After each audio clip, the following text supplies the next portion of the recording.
Hi అండి. Welcome back to the channel. అసలు ఈరోజు జరగబోయే సీరియల్‌లో అక్షయ్‌ని కాపాడింది మీనాక్షి అని అవనికి తెలుస్తుందా? అసలు అవని మీనాక్షిని కలుస్తుందా? అవన్నీ ఈరోజు వీడియోలో తెలుసుకోబోతున్నాం. అవని అయితే ఇలా అనుకుంటూ ఉంటుంది. నాకు తెలియకుండానే నా మనసు ఒకలాంటి అనుభూతికి లోనవుతుంది. అసలు ఎందుకు ఇలా అవుతుంది? అని అంటుంటే అప్పుడే అక్షయ్ అయితే ఇక్కడే కూర్చోండమ్మా, నేను మా వాళ్ళతో మాట్లాడేసి వస్తానని మీనాక్షిని అయితే బయట కూర్చోబెట్టి లోపలికి వెళ్తూ ఉంటాడు. అప్పుడు అవని నా వాళ్ళెవరో నాకు దగ్గరగా ఎదురుగా ఉన్నట్టు అనిపిస్తుంది. ఇప్పుడు అవని దగ్గరికి అక్షయ్ వచ్చి మీరా? అవును. ఏదో అర్జెంట్‌గా పనుందని ఉదయం టిఫిన్ కూడా చేయకుండా వెళ్లారు కదా! అప్పుడే వచ్చేసారేంటండి? నీకో విషయం చెప్పాలవన్నీ. ఏంటండి అది?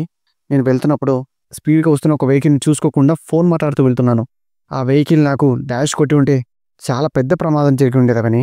ఆ యాక్సిడెంట్ జరగకుండా ఒక ఆవిడ నన్ను కాపాడింది. అయ్యో! మీకేం కాలేదు కదండీ! నాకేం కాలేదు. టెన్షన్ పడకు. అంత పెద్ద గండం నుంచి బయటపడ్డారంటే ఏ దేవత ఆవిడ రూపంలో వచ్చి మిమ్మల్ని కాపాడి ఉంటుందండి. అవునవని. సమయానికి ఆమె నన్ను కాపాడకపోయి ఉంటే ఏం జరిగుండేదో తలుచుకుంటేనే భయమేస్తుంది అవని. ఆమెని తీసుకొచ్చాను అవని. ఆమె కొన్ని రోజులు మన ఇంట్లోనే ఉంటుంది. ఆమెను తీసుకొచ్చి చాలా మంచి పని చేశారండి. ముందు ఆవిడకి వెళ్ళి థ్యాంక్స్ చెప్పాలి పదండి. ఇంకా అక్షయ్ బయటికి వెళ్తున్నప్పుడు అప్పుడే రాజేంద్ర ప్రసాద్ వచ్చి, రే అక్షయ్ ఏంట్రా త్వరగా వెళ్ళాలని వెళ్ళావు, అప్పుడే వచ్చేసావేంటి అంటుంటే అప్పుడే అవని అయితే ఆయనకి దారిలో యాక్సిడెంట్ జరిగిందంట మామయ్య అని అవని అంటుంటే పార్వతి షాక్ అయిపోతుంటుంది. యాక్సిడెంటా? అప్పుడు బామ్మ ఏరా నీకేమైనా దెబ్బలు తగిలాయా? ఏమైందన్నయ్య? ఎలా జరిగింది? అని కమల్ అంటూ ఉంటే అప్పుడే అక్షయ్ నాకేం కాలేదు. నాకేమీ కాలేదు. మీరు కంగారు పడకండి. అప్పుడు పార్వతి అయితే రేయ్ యాక్సిడెంట్ అన్నాక దెబ్బలు తగలకుండా ఉంటాయా? మేము కంగారు పడతామని ఏం జరగలేదని చెప్తున్నావా? అలాంటిదేం లేదమ్మా. నాకేం జరగకుండా ఒక ఆవిడ నన్ను కాపాడింది. ఆవిడ్ని మన ఇంటికి తీసుకొచ్చానమ్మా. ఆవిడ కొద్ది రోజులు మన ఇంట్లోనే ఉంటుందమ్మా. ఇప్పుడు బామ్మ ఆమెను తీసుకొచ్చానంటున్నావు ఎక్కడుందిరా? మీకో మాట చెప్పి లోపలికి తీసుకొద్దామని బయట ఉండమని అన్నానమ్మా.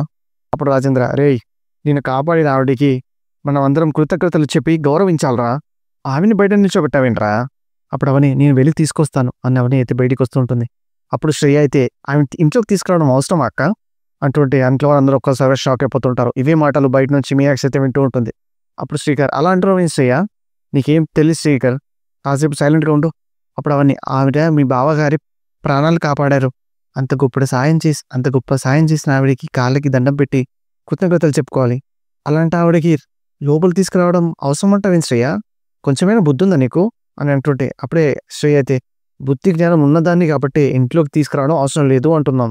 అప్పుడు కమల్ ఏం మాట్లాడుతున్నావు? అన్నయ్య కాపాడిన ఆవిడ ఇంట్లోకి తీసుకురావడానికి నీ పర్మిషన్ కావాలా? ఇప్పుడు శ్రేయ చూడండి, రోడ్డు మీద ఎన్నో యాక్సిడెంట్ జరుగుతుంటాయి. ఏం జరిగినా మాకెందుకులే అని కొందరు చూసి చూడనంటే వెళ్ళిపోతుంటారు. మరికొందరు అయ్యో పాపం అని కింద చిన్న కన్సర్న్ చూపిస్తారు. అలాంటి వాళ్ళకి థ్యాంక్స్ చెప్తే సరిపోయేదానికి ఇంటికి తీసుకురావడాలు, ఇంట్లో ఉంచుకోవడాలు దేనికి? ఎవరెవరినో తీసుకొచ్చి షెల్టర్ ఇవ్వడానికి. ఈ ఇల్లు ఏమికి విశాలమైన రాజభవనం కాదు కదా! గూడు చిన్నది గుంపు పెద్దగా అయినట్టు ఈ చిన్నింట్లో ఫ్రీగా ఉండలేక అడ్జస్ట్ అయి ఉంటున్నాం. ఆ తలనొప్పి చాలదన్నట్టు దిక్కు మొక్కు లేని అందరిని ఇంట్లోకి తీసుకొచ్చి మా నెత్తి మీద కూర్చోబెట్టడం అవసరమా? వచ్చే వాళ్ళ తిండి, బట్ట, వాళ్ళ అవసరాలు, ఈ ఖర్చులన్నీ ఎవరు భరిస్తారు? అవన్నీ ఆలోచించక్కర్లేదా? అని శ్రేయ అంటుంటే మీనాక్షి అయితే ఇవన్నీ విని అక్కడి నుంచి బాధపడుతూ వెళ్ళిపోతూ ఉంటుంది.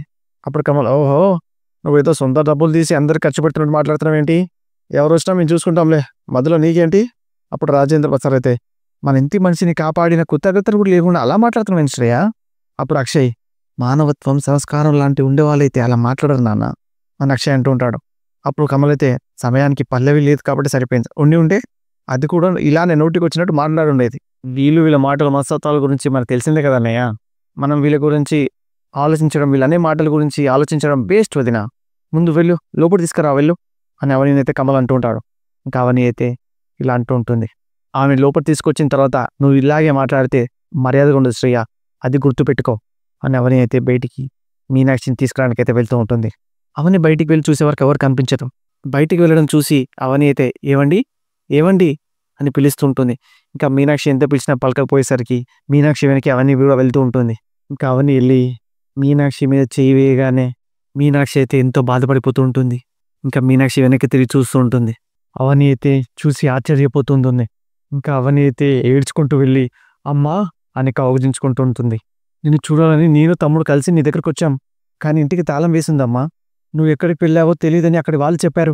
నేను మిమ్మల్ని చూద్దామని ఈ ఊరికి వచ్చానవని, కానీ మీరెక్కడున్నారో తెలియక మీకోసం 2 రోజుల నుంచి వెతుకుతూనే ఉన్నాను. అప్పుడు అవని మాకోసం నువ్వు వెతకడమేంటమ్మా? నాకో తమ్ముడికో ఫోన్ చేసి ఉంటే మేమే నీ దగ్గరకు వచ్చేవాళ్ళం కదా. మీ ఫోన్ నంబర్లు పోవడంతో మీతో మాట్లాడలేకపోయానవని. మీరెక్కడున్నారనేది తెలియలేదు. నాకు తెలియకుండానే మీ ఇంటికొచ్చానన్నమాట. అమ్మా, నువ్వు కాపాడింది ఎవరినో తెలుసా? మీ అల్లుడు గారిని నువ్వు కాపాడావమ్మా అని అవని అంటుంటే ఇప్పుడు మీనాక్షి అయితే ఎంతో సంతోషపడుతుంటుంది. అవునా అని మీనాక్షి అంటుంటే, అవునమ్మా, ఆయన పేరు అక్షయ్, నా భర్త. ఇంట్లోకి రా అమ్మా అని అవని తీసుకెళ్తుంటే అప్పుడే మీనాక్షి అయితే రాకుండా అక్కడే ఉండిపోతుంటుంది. ఏంటమ్మా, రా, రమ్మంటే ఎందుకు రావట్లేదు నువ్వు? భరత్ చెప్పిన అడ్రస్ గుర్తుపెట్టుకొని మీకోసం ఆ ఇంటికి వెళ్ళానవని. మీరు అక్కడ లేరని తెలిసింది. అయినా అంత పెద్ద ఇంట్లో ఉండే మీరు ఇప్పుడు ఇంట్లో ఉన్నారేంటి అవని? అదంతా ఓ పెద్ద కథమ్మా, నీకు తర్వాత చెప్తానులే. ముందు మా వాళ్ళందరికీ నువ్వు మా అమ్మవని పరిచయం చేస్తాను. రా అమ్మా, పద. నిన్ను చూసినందుకు చాలా సంతోషంగా ఉందమ్మా.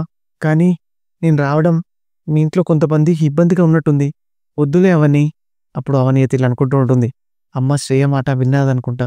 అందుకే అమ్మ నేను బయటికి వచ్చి లోపల వెళ్ళిపోవాలనుకుంటుంది. ఇప్పుడు రానంటుంది కూడా అందుకే అమ్మా.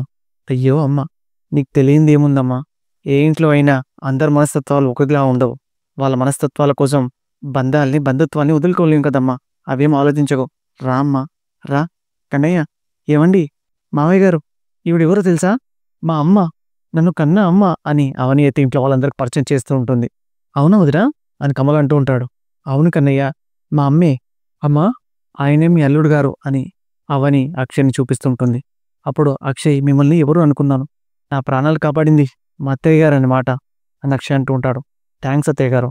అమ్మా, మా మావయ్య గారు అని ఇంట్లో వాళ్ళందరినీ పరిచయం చేస్తుంటుంది అవని. ఇంకా మీనాక్షిని అయితే ఇంట్లోకి తీసుకువెళ్తూ ఉంటారు అందరూ.